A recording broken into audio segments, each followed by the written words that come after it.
Bible study is only beginning. There was no Bible study for 1,400 years.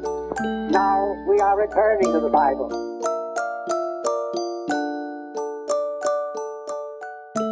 A book called Riches is published by the Watchtower Society.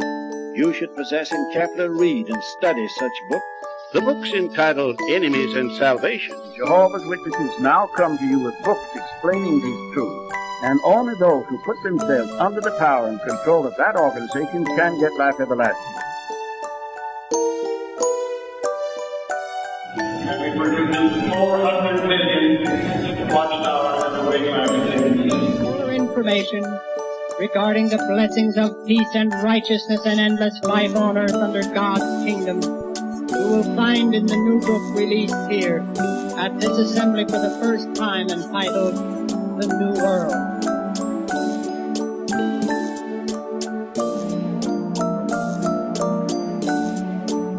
Hey there, all you thirsty ones, come to the water, and the ones that have no money, come, buy and eat, yes, buy wine and milk, even without money and without price. Why do you people keep paying off money? Hello everyone, sorry I haven't made a video in a while. I have been very sick. This is the continuation of the history of the Jehovah's Witnesses. Nathan H. Knorr, the third president of the Watchtower Bible and Tract Society, was born on April the 23rd, 1905 in Bethlehem, Pennsylvania. And he went into the full-time Kalput Yadur recruitment work immediately upon finishing high school. At his baptism in 1923, performed by Franz, he let his desire to work at Brooklyn headquarters be known to Freddie, and that same year an invitation to serve at the world headquarters followed. He showed a skill for organizing. Some said it was a propensity for coddling Franz. And later, Judge Rutherford. Old-time members said he was a master at ingratiating himself with those under whom he served. Those who were at the headquarters at the time had little good to say about the young Noor. Bootlicker, brownnoser, and apple polisher were terms used to describe his eagerness to patronize Rutherford and Franz. More than one former member of the Brooklyn headquarters staff stated that the relationship was much more than coddling, implying a sexual relationship between the older Franz and the young Noor. Did both men harbor feelings of homosexuality? Well, there are many facts that seem to back this statement up. Fourth-generation former Jehovah's Witness, James Penton relates in his book Apocalypse Delayed. Quote, prior to 1976, there were few cases of fornication or adultery between members of the headquarters staff. But since that date, with more women at Bethel, both have occurred more frequently. Heterosexual offenses have never been the serious problem that homosexual ones have been, though. Over the years there have been a number of notorious cases of homosexuality caused, probably, by the Society's long-standing near prohibition of the marriage of Bethelites and, also paradoxically, by the fact that Watchtower officials, particularly Nathan Knorr, often preached about the evils of men lying with men. In fact, Knorr, who seems to have had a fixation on sexual sins, kept the matters of homosexuality and masturbation so constantly before workers at the Watchtower headquarters, that one is forced to wonder if he did not have homosexual tendencies himself. On one occasion in the 1970s, when a male worker was disfellowshipped and expelled from Bethel for pederasty, sexual activity between two males when one is a minor, the Society's third president described his seductions in such graphic terms at the Bethel meal table that many present were revolted. Several former Bethelites that were interviewed remembered the incident. One said he didn't know how long they were held past mealtime, but it seemed an eternity, and afterward, he rushed to the bathroom where he felt like vomiting. A sister, sitting near the head table of the president, said Knorr's eyes had a glazed look as he went into the most intimate details of the sin. She said she felt like screaming, "Stop it! Stop it! That's enough!" But Noor continued the degrading recitation. It was obvious to everyone he enjoyed going into the intimate details. Also under Noor, in the late 60s, a very notorious scandal occurred at the Brooklyn World headquarters, when a large number of staff members were dismissed for homosexuality. It was related by several former Bethelites that late every Saturday night, limousines would drive slowly around the corner on Brooklyn Heights, pulling over to the curb just past the Bethel home. Shadowy figures of young men were seen slipping out the doors of Bethel and crawling into the back seats, where the tinted glass hid their actions from outside observers. On one occasion, at the particular limousine of a prominent and wealthy New Yorker, a line of eager Bethelites formed and a fight broke out between two of them.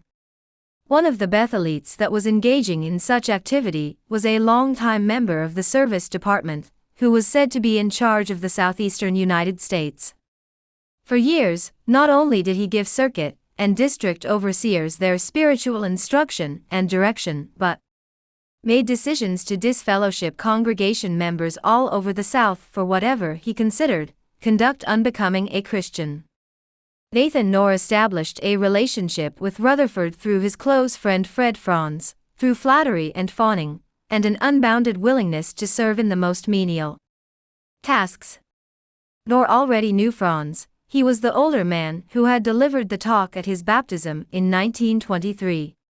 So soon, Knorr was in the good graces of Judge Rutherford as a trusted assistant. Knorr was also the consummate patronizer. Nothing illustrates his willingness to compromise for the sake of pushing himself up the ladder than when he joined Rutherford in the Watchtower Society's Declaration of Facts that Franz and Judge Rutherford had written together. This declaration, and the letter to Hitler, were delivered overseas at the 1933 convention in Berlin, Germany.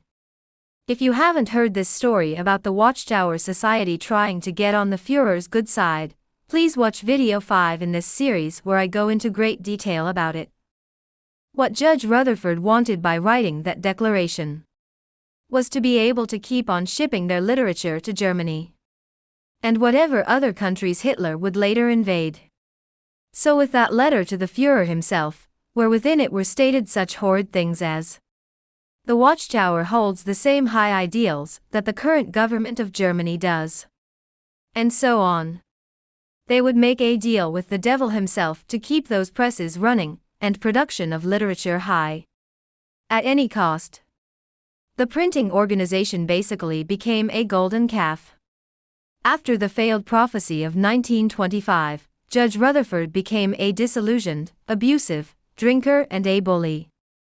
His drinking was covered up as much as possible by both Noor and Franz, who made arrangements with the Canadian branch servant, Walter Salter, to smuggle cases of the best liquor over the border and into the United States.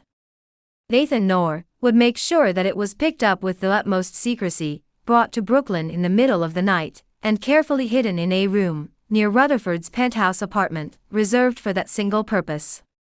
After Rutherford's death, Franz became known as the scriptural oracle, while Noor enjoyed the commercial aspects of the organization, such as flying around the world first class and being president of a worldwide publishing company. Noor and Franz quickly adopted Rutherford's shrewd business tactics and equated the well-being of the Watchtower Society with the sale of literature.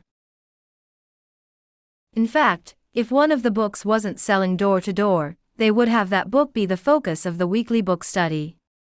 So that way the witnesses would have to buy them and cover the cost. Many of the Bethelites were mistreated under the Noor presidency. To Noor, the members that were sacrificing their lives to work in the factory were nothing but common laborers. One Bethelite told of being on the same elevator as Noor and saying good morning to him, but he would never say it back to him as if to remind them of their place. Two Bethelites told of a conversation Noor had with one of his male secretaries in the elevator. Referring to the worker I was speaking of, Noor said, "I like these young workers from the South. They've been taught respect and subjection, and they work like mules." This, even though he returned no greeting or acknowledgement to the young Southern mule, as he called them, who had just exited, and who had greeted everyone in the elevator with a good morning. Noor was as much an autocrat as Judge Rutherford. Both enjoyed putting down intelligent members in general, to the point of humiliating members in the dining room discussions after meals. They both had something else in common: they enjoyed living well. Joan Setnar commented on this. She said, "It was, and still is, a well-advertised fact that everyone at Bethel, including the president of the Watchtower Society, received only room and board and $14 a month.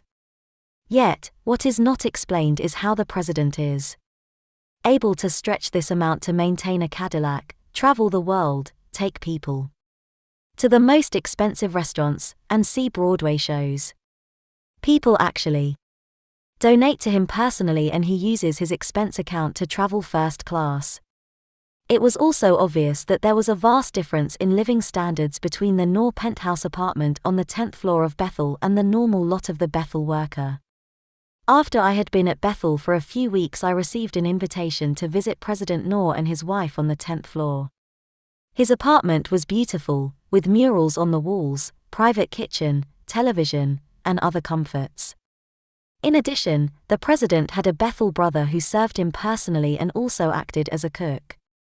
I mention this information because people naively believe that the position of Watchtower leadership represents a sacrifice. What difference does it make if one officially receives only $14 a month when he can live like a king? Not one thing predicted during Knorr's 35-year presidency turned out to be the truth. His death was preceded by the fight of his life to maintain his authority and prestige. He lost, although Franz had stuck by Nathan Knorr right to the end, and even admitted that the doctrine of a governing body existing, since the days of the apostles, was a false teaching.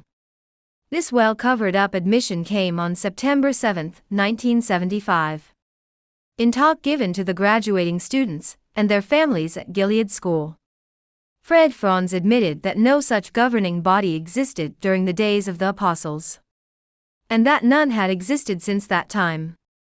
He told that God had always dealt through one man, not a body of men, and that man was whoever was president of the Watchtower Society. The graduating class sat amazed as the truth about this unscriptural doctrine was told. The man that Franz was defending, Nathan Noor, was sitting on the platform as Franz gave the talk. Normally such talks are printed in the Watchtower magazine, but nothing has ever been printed about this disavowal of a primary belief, which is continued to this day and taught as a truth to the trusting members. Franz proved all of this by pointing out that the Apostle Paul was appointed an apostle, not by a governing body, in Jerusalem, but by Christ Jesus himself, and he was sent out on his 2-year journey by the church at Antioch, without the knowledge of anyone in Jerusalem. 2 years later, when Paul returned and went up to Jerusalem, not only did they not know of his appointment, but some, remembering his previous conduct of persecution, wanted to punish him. Regardless of what has been taught throughout the years of the history of the Jehovah's Witnesses, Franz was absolutely correct about there being no governing body in Jerusalem during the 1st century. This admission did not come from just some man who was defending his friend, but from the chief oracle of the Watchtower Society. The opposite is still taught to this day with supposed, absolute scriptural certainty by the leadership. And to question it is a disfellowshipping offense. One would be called an apostate and an evil person if they questioned this teaching, even though the vice president had said it, and the president's silence about the matter, in his following talk, showed he was in full agreement. Raymond Franz, then a member of the governing body, attended the graduation, at which his uncle Franz spoke. He said, quote, "I would be less than honest if I did not admit that I left the auditorium that day feeling not only deeply disturbed but also somewhat ill. It seemed that God's word was something that could be made to fit one argument when circumstances made it advisable, and an opposite argument when circumstances were different. This disturbed me more than any other aspect of the matter." On June 8, 1977, Nathan Noor died. He by then was a sick and disillusioned man. It has been reported that he was thoroughly disgusted with Franz over the false 1975 prophecy. Upon being designated president by Rutherford, who was on his deathbed, nor let it be known to Franz that he did not wish to be caught in prophecy failures, as Russell and Rutherford had been. But yet he voted to go along with it as the path of least resistance, and as the only way his executive fantasies could be fulfilled. Many who knew Noor say that were he alive, he would not have gone along with the increased harshness and unchristian rules and regulations that immediately developed under Franz, most of which continue to this day. But we will learn more about that in the next video in the series. Thank you for watching. Until next time.